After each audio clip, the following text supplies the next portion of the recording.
चलो डाउट्स पहले 33, 34, 35 में। Question number 33, a firm is producing 20 units at this level of output. ATC and AVC are respectively equal to 40 and 37. चलो question number है 33। इसमें बता रहे हैं कि अगर क्वांटिटी या कह लो यूनिट्स 20 है तो एवरेज टोटल कॉस्ट 40 और एवरेज वेरिएबल कॉस्ट 37 है। Find out total fix cost of the firm.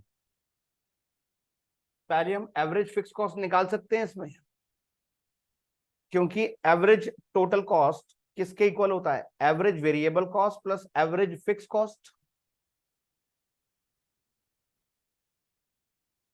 है ना। तो एवरेज टोटल कॉस्ट अगर 40 है, एवरेज वेरिएबल कॉस्ट अगर 37 है, तो एवरेज फिक्स कॉस्ट कितनी हो जाएगी? हाँ, अरे 37 उधर जाके माइनस हो जाएगा, 3 तो हो जाएगी। एवरेज फिक्स कॉस्ट कितना हो गया? 3। Average fix cost is 3।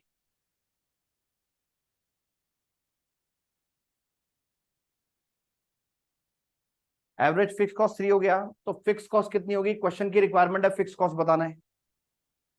Average fix cost को यूनिट से मल्टीप्लाई करते हैं तब आएगा ना, क्योंकि देखो एवरेज फिक्स कॉस्ट कैसे निकलता है? अगर हम फिक्स कॉस्ट को यूनिट से डिवाइड करते हैं, यही होता है ना एवरेज फिक्स कॉस्ट। तो अगर एवरेज फिक्स कॉस्ट हमारे पास है, यूनिट्स हमारे पास है, तो फिक्स कॉस्ट निकाल सकते हैं। कैसे? फिक्स कॉस्ट इक्वल टू क्या हो जाएगा? यूनिट इधर जाके मल्टीप्लाई हो जाएंगी। तो average fix cost into units, 3 into 20, 60 आ जाएगा fix cost. Okay, fix cost equal to average fix cost into units. Average fix cost है 3, यूनिट्स है 20, तो फिक्स कॉस्ट आ गई 60। Clear? 34, output increases from 3 to 4 units. As a result, total cost rises from 19.60 to 24.50. Find out marginal cost. तो difference ही तो लेना है। Marginal cost कैसे निकालते हैं भाई?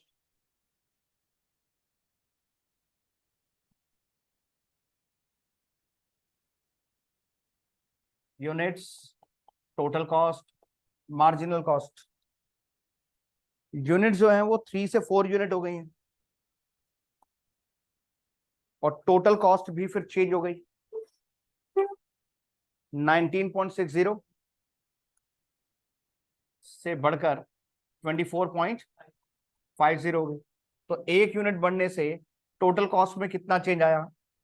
Marginal cost is delta Q up delta total cost divided by delta quantity. Total cost में कितना चेंज आया? 4.90। क्वांटिटी में कितना चेंज आया? 1। तो आंसर इज 4.90।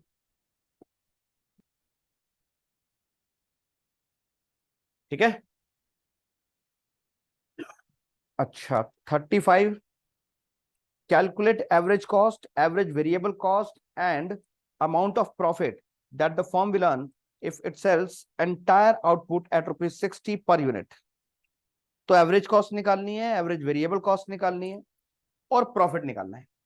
सारी क्वांटिटी, सारा आउटपुट 60 रुपीज पर यूनिट पर उन्होंने सेल कर दिया है। क्या क्या गिवन है देखो, इसमें कई सारी कॉस्ट दी हुई है।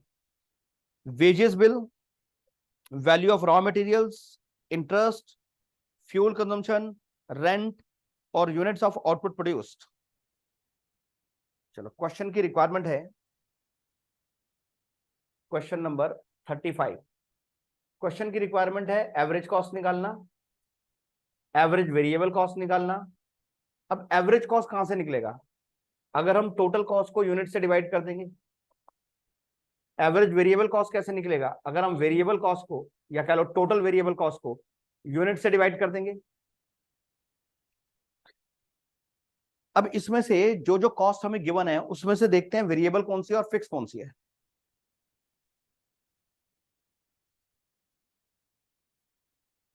Variable cost, fix cost. Variable cost इसमें से वेजेस है, एक तो वेजेस वेरिएबल कॉस्ट है ना, जितना प्रोडक्शन करेंगे उतना वेजेस देना पड़ेगा। अच्छा, वैल्यू ऑफ रॉ मटेरियल बताओ, ये वेरिएबल है कि फिक्स है? Variable. Raw material variable cost होती है 60,000।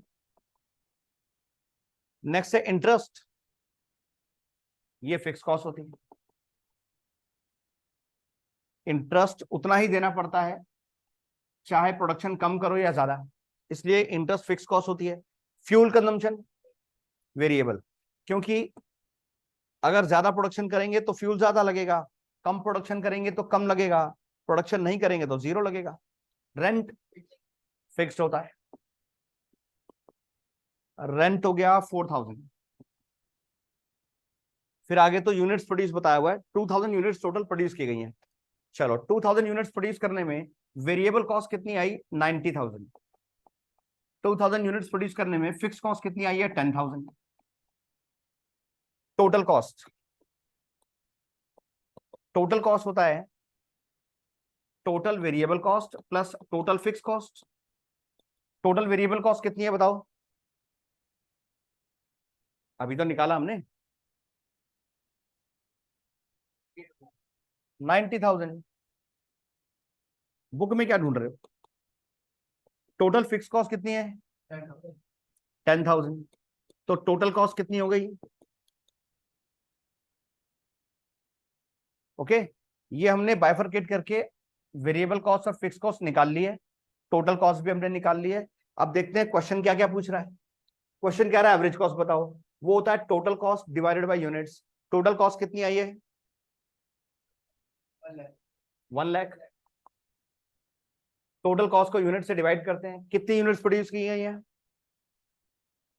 क्वेश्चन के एंड में बताया ना 2,000 यूनिट्स प्रोड्यूस हुई हैं, तो एवरेज कॉस्ट आ गई, इसको 2,000 से डिवाइड करते हैं तो 50 रुपीज एवरेज कॉस्ट आ गया, यानी पर यूनिट कॉस्ट 50 रुपीज की आ रही है। 2,000 यूनिट्स प्रोड्यूस करने में हमने 1 लाख रुपए खर्च कर दिए, तो एक यूनिट हमें कितने की पड़ गई? 50 रुपीज की।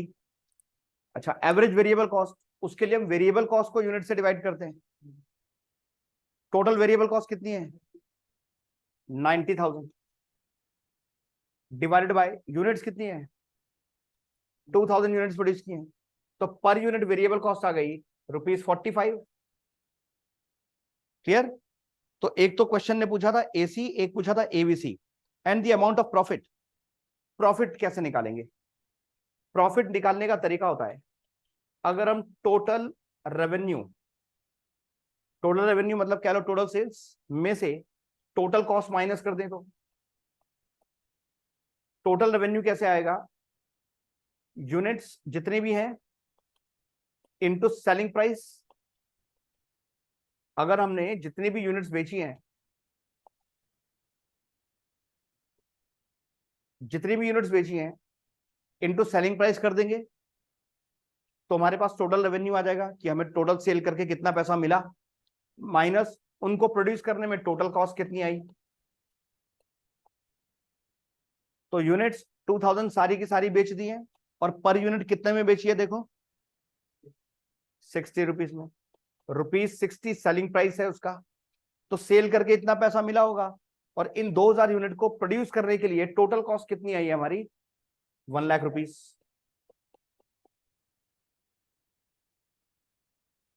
तो सेल करके टोटल पैसा आया ₹1,20,000, माइनस प्रोड्यूस करने की कॉस्ट है 1 लाख रुपए। तो बताओ प्रॉफिट कितना हो गया? 20,000 का प्रॉफिट हो गया ना? समझ आ गई बात? इसको लिख लो।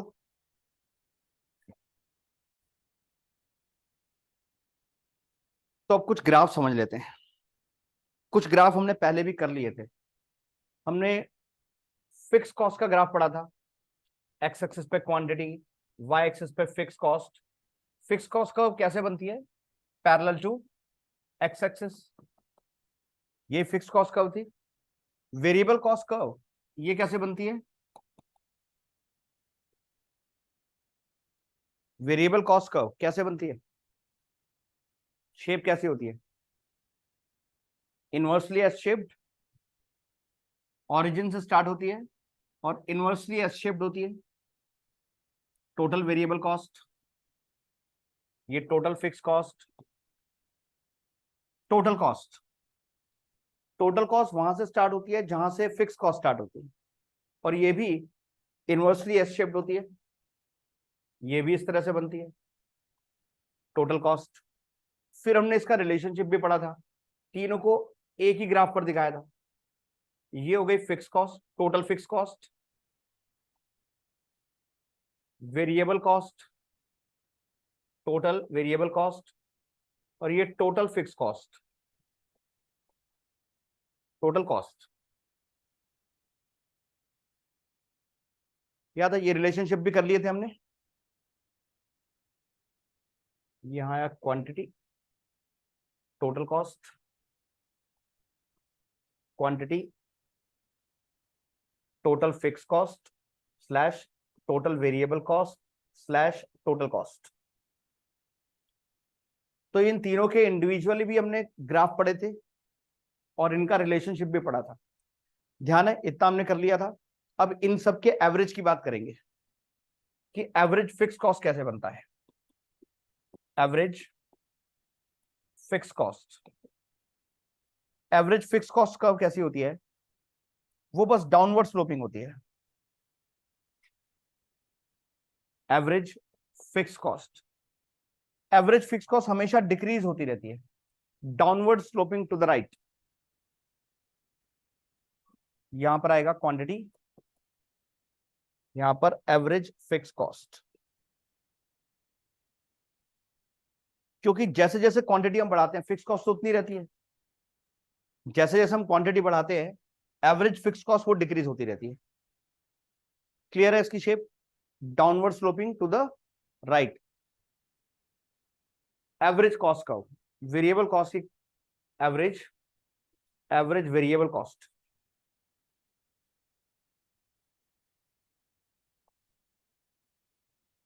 तो वेरिएबल कॉस्ट का एवरेज निकालते हैं तो एवरेज वेरिएबल कॉस्ट आता है। अब एवरेज वेरिएबल कॉस्ट कैसे बनता है देखो, अब बनाने जा रहे हैं हम average variable cost.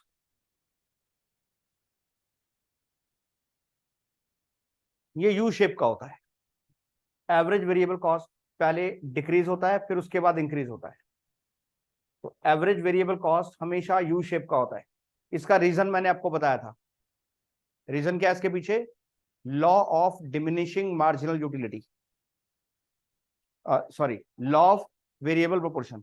Law of variable proportion कैसे, लॉ ऑफ वेरिएबल प्रोपोर्शन से कैसे ये यू शेप का बनता है? क्योंकि लॉ ऑफ वेरिएबल प्रोपोर्शन में पहले इंक्रीजिंग रिटर्न्स मिलते हैं, क्योंकि रिटर्न हमें इंक्रीजिंग मिलते हैं इसलिए कॉस्ट कम होती है। तो कॉस्ट पहले स्टार्टिंग में कम होती है वेरिएबल कॉस्ट, फिर बिल्कुल थोड़ी देर के लिए कांस्टेंट रहती है, उसके बाद इंक्रीज होना शुरू हो जाती है क्योंकि बाद में हमें डिमिनिशिंग रिटर्न मिलते हैं। तो इंक्रीजिंग रिटर्न की वजह से कॉस्ट कम होती है, वेरिएबल कॉस्ट कम होती है। कांस्टेंट रिटर्न की वजह से कुछ देर के लिए कांस्टेंट रहती है, उसके बाद डिमिनिशिंग रिटर्न मिलते हैं इसलिए कॉस्ट इंक्रीज हो जाती है। यहां होगा क्वांटिटी, यहां पर एवरेज वेरिएबल कॉस्ट। तो एवरेज वेरिएबल कॉस्ट हमेशा यू शेप की होती है। टोटल कॉस्ट, टोटल कॉस्ट भी हमेशा, टोटल कॉस्ट का एवरेज यानी कि एवरेज कॉस्ट, एवरेज कॉस्ट भी हमेशा यू शेप की होती है। वो भी एवरेज कॉस्ट भी यू शेप की ही होती है। वो भी पहले डिक्रीज होती है बाद में इंक्रीज होती है। रीजन वही है, लॉ ऑफ वेरिएबल प्रोपोर्शन। वैसे भी एवरेज कॉस्ट इन दोनों का टोटल होती है। अब रिलेशनशिप, इसको मैं एक ही ग्राफ पे बनाता हूं। Relationship between average fix cost, average variable cost and average cost. इसको अगर एक ही ग्राफ पे बनाया जाए तो एवरेज फिक्स कॉस्ट वो तो हमेशा डिक्रीज होती रहेगी, एवरेज फिक्स कॉस्ट वो डिक्रीज ही होती रहती, लेकिन कभी भी एक्स एक्सिस को टच नहीं करेगी एवरेज फिक्स कॉस्ट। बाकी की दोनों जो एवरेज हैं, एवरेज कॉस्ट और average variable cost, average variable cost में एवरेज फिक्स कॉस्ट जुड़ता है तब जाकर एवरेज कॉस्ट आती है, यानी इसमें कुछ ऐड हो रहा है तब ये आ रही है। तो ये जो एवरेज कॉस्ट है वो वेरिएबल कॉस्ट से ज्यादा ही होती है, क्योंकि एवरेज वेरिएबल कॉस्ट में fix cost, average fix cost हम ऐड करते हैं तभी जाके एवरेज कॉस्ट आती है। तो दोनों यू शेप की हैं, लेकिन एवरेज कॉस्ट उससे ऊपर बनेगी, एवरेज वेरिएबल कॉस्ट नीचे बनेगी। मान लो ये एवरेज वेरिएबल कॉस्ट है और ये एवरेज कॉस्ट है। रिलेशनशिप दोनों का ऐसा रहता है कि इन दोनों के बीच में जो डिफरेंस है वो डिक्रीज होता रहता है। ये जो गैप है, ये गैप यहां पे बढ़ा है, उसके बाद लगातार कम होता जाएगा ये गैप। ये कम क्यों हो रहा है? क्योंकि एवरेज फिक्स कॉस्ट कम हो रही है। इन दोनों का गैप है क्या? इन दोनों में डिफरेंस किस चीज का है? एवरेज फिक्स कॉस्ट का। और एवरेज फिक्स कॉस्ट ऐसी चीज है जो डिक्रीज होती रहती है। तो इन दोनों का डिफरेंस अगर ये है और इन दोनों और एवरेज फिक्स कॉस्ट लगातार डिक्रीज हो रही है, इसका मतलब इन दोनों का डिफरेंस कम होता जाएगा। तो इन दोनों का डिफरेंस आगे जाके कम होता जाता है, लेकिन ये कभी भी इंटरसेक्ट नहीं कर सकते एक दूसरे को। लेकिन हाँ, यहां डिफरेंस जरूर कम होता जाएगा। ठीक है, तो जब इनको यू शेप का बनाते हैं तो इन दोनों का गैप यहां पे कम दिखाते रहना है। एक चीज और इसमें ध्यान देनी है बनाते वक्त, मैं फिर से बनाता हूं इसको।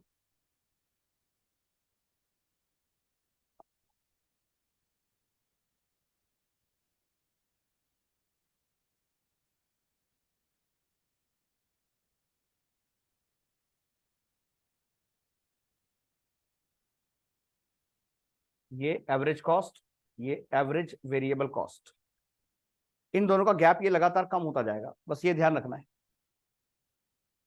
इसका मिनिमम पॉइंट बाद में आएगा, इसका मिनिमम पॉइंट पहले आ जाएगा। ये वाला, इसका ये मिनिमम पॉइंट पहले आ जाएगा, इसका ये मिनिमम पॉइंट बाद में आएगा, इसके बाद में आएगा। एवरेज कॉस्ट का minimum point average variable cost के बाद में आएगा। ठीक है, इनको ड्रॉ कर लो, फिर इसके बाद अब मैं मार्जिनल कॉस्ट के बारे में बताता हूं। मार्जिनल कॉस्ट का ग्राफ कैसे बनता है।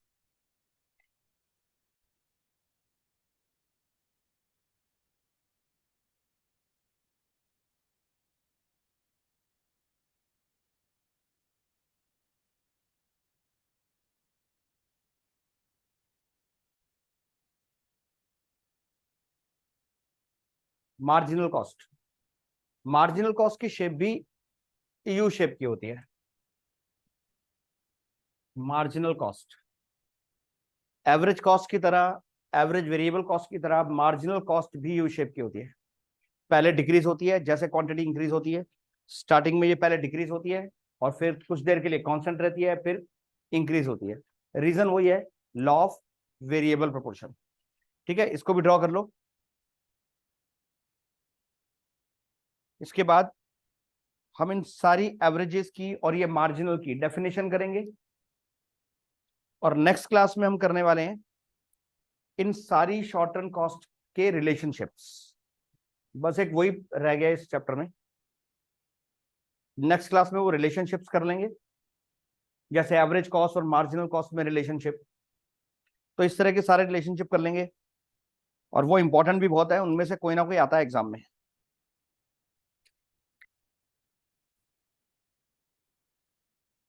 सिंपल डेफिनेशन है एवरेज फिक्स कॉस्ट की definition. It refers to per unit fix cost of production. Average variable cost, it refers to per unit variable cost of production.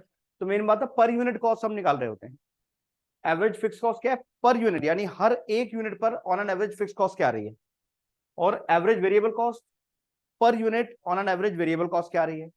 Average cost per unit total cost क्या है, ठीक है। तो simple definition है average fix cost की, it refers to per unit fix cost of production. Average variable cost, it refers to per unit variable cost of production. Average cost, it refers to per unit total cost of production. कि average fix cost हम कैसे निकालते हैं, total fix cost को divide कर देते हैं unit से। एवरेज वेरिएबल कॉस्ट कैसे निकालते हैं, टोटल वेरिएबल कॉस्ट को डिवाइड करते हैं यूनिट से। और एवरेज कॉस्ट कैसे निकालते हैं, हम टोटल कॉस्ट को डिवाइड करते हैं यूनिट से। क्लियर। तो ये तो हो गई तीनों एवरेज की डेफिनेशन और उसके फॉर्मूले कैसे निकलते हैं। अब जरा मार्जिनल कॉस्ट को ले लेते हैं। मार्जिनल कॉस्ट क्या होता है, मार्जिनल कॉस्ट, इसकी डेफिनेशन क्या है। मार्जिनल कॉस्ट क्या होता है, न्यूमेरिकल्स में भी हमने किया है marginal cost. It is the addition in total cost by producing one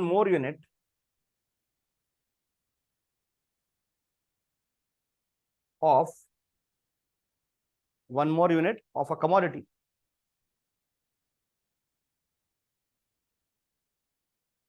ये मार्जिनल कॉस्ट है। So marginal cost is, marginal cost अगर हमें nth यूनिट की निकालनी है तो वो total cost of nth unit minus total cost of n minus 1th unit. Marginal हमेशा ऐसे निकाला जाता है ना। या मार्जिनल कॉस्ट को हम ऐसे भी लिख सकते हैं, delta total cost divided by delta quantity. Delta total cost क्या हुआ, total change in total cost divided by change in quantity. तो ऐसे भी लिख सकते हैं, ऐसे भी लिख सकते हैं। क्लियर है, नोट कर लो इसे।